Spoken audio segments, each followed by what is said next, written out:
3 scary at night horror stories.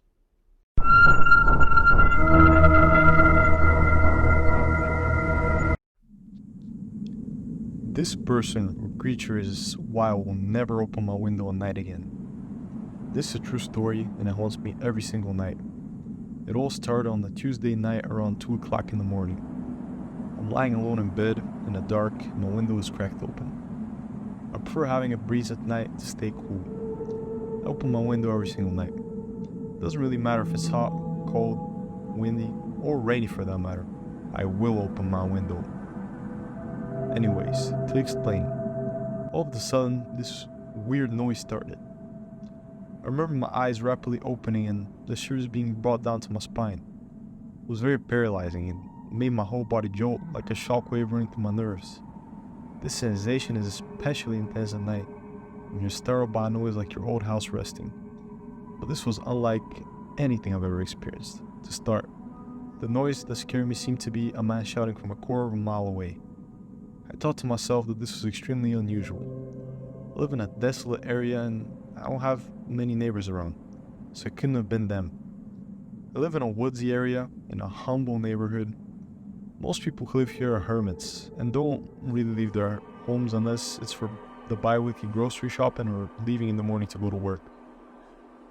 But the screams were very specific and very arranged in a pattern. They almost sounded inhuman.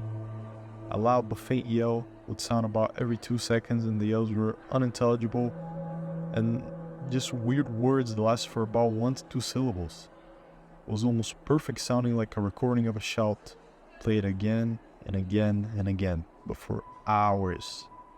The dreadful sound stayed in a place for 3 hours of non-stop yelling, and the man never seemed to move locations, except for when the noises slowly got farther away. And that's when it seemed to stop. The sounds lasted from 2 a.m. to 5 a.m. I assume the man making the disturbance is in his early 30s. It haunts me to think of someone just standing in the forest blatantly yelling words, unintelligible words for that matter, for 3 hours straight in the middle of the night. The sounds didn't appear like they were desperate as if they were in need of any help. The only drastic thing would be if a bear mauled you to death, but no one's stupid enough to go out at night like that. The shouts sounded emotionless and of course very terrifying.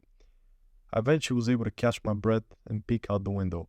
It wasn't the wind causing the noise and most definitely wasn't a branch scraping my window, like someone would try to claim in order to debunk me. But I was too afraid to go outside and investigate. I had to debate whether calling the police would be the right thing to do or not. I kept my car close to the window for a few minutes and I was staring to decrypt what he was saying. It sounded like it was in a different language or some gibberish words being spoken, but it was very strange.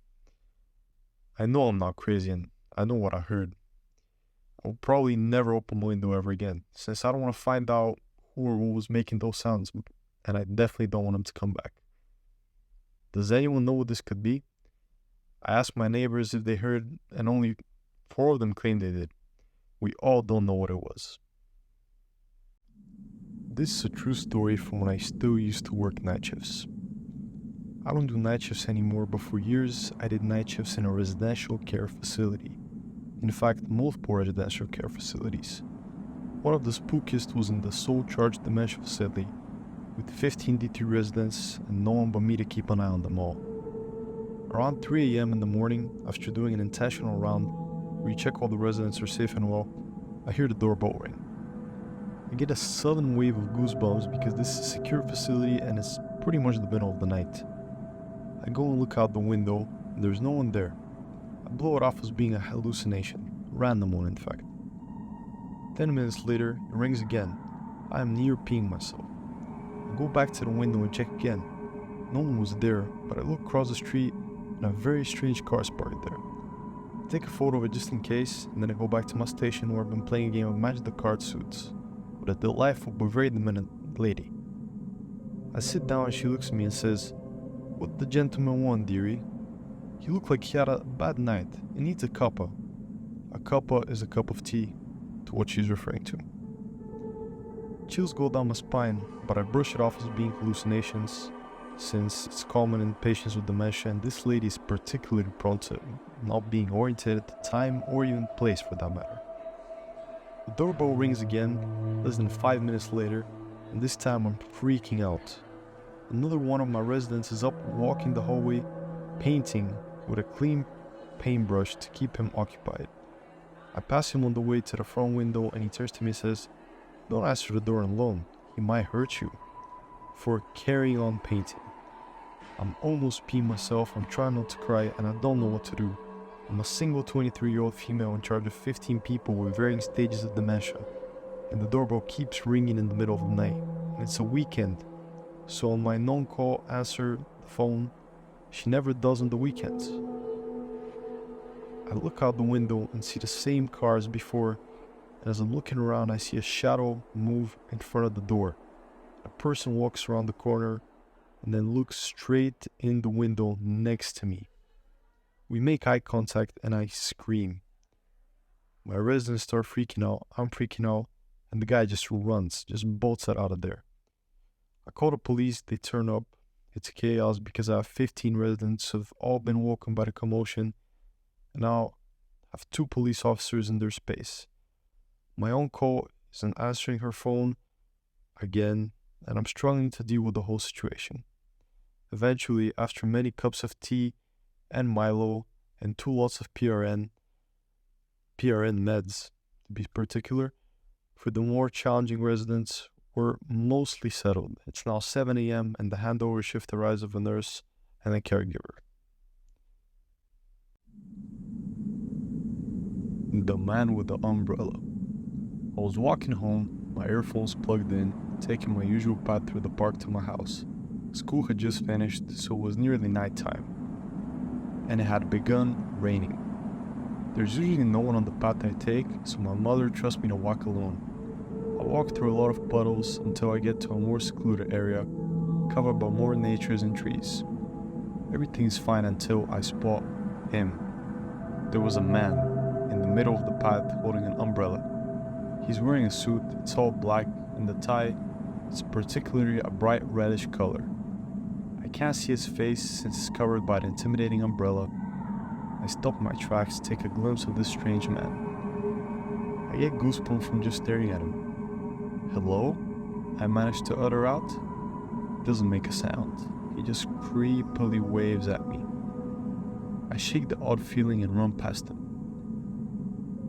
He grabs me by the arm, and I kick him in the groin. "Leave me alone," I yelled as I hurried away, looking back to reassure myself. He wasn't following me. I get home and my mom's in the kitchen preparing dinner. I tell her what happened after I changed. She was shocked and hugged me tightly. When I had finally calmed down, I plopped on the couch and turned on the news to see if anything had happened. That man, he was on the news. He was a kidnapper who mainly targeted females in their teens. After learning all of this, me and my mother immediately called the police. We had informed them of all that had happened to me, and we described that it was the man from the news that they were searching for, and they quickly sent out a search team to look at the area where this has happened to me. They managed to find him, and he was quite cooperative, which would be hard to expect from a guy that's been wanted for so many horrible things. But I was happy at last that he was caught, and I was even more happy that he didn't manage to kidnap me after he tried grabbing me, and I was very grateful that I managed to kick him and shake him off me, and that he especially didn't follow me.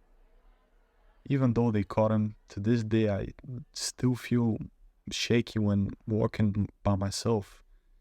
Even now that I'm older, it just still shakes me to my core. And for sure, I will never let my kids walk alone, especially in foresty areas or very secluded areas away from where there's people that can help them. If you enjoyed the video, hit like and subscribe. And if you would like to send some of your scary experiences or horror stories, you can send them straight in the comments or send us an email. All information is in the description.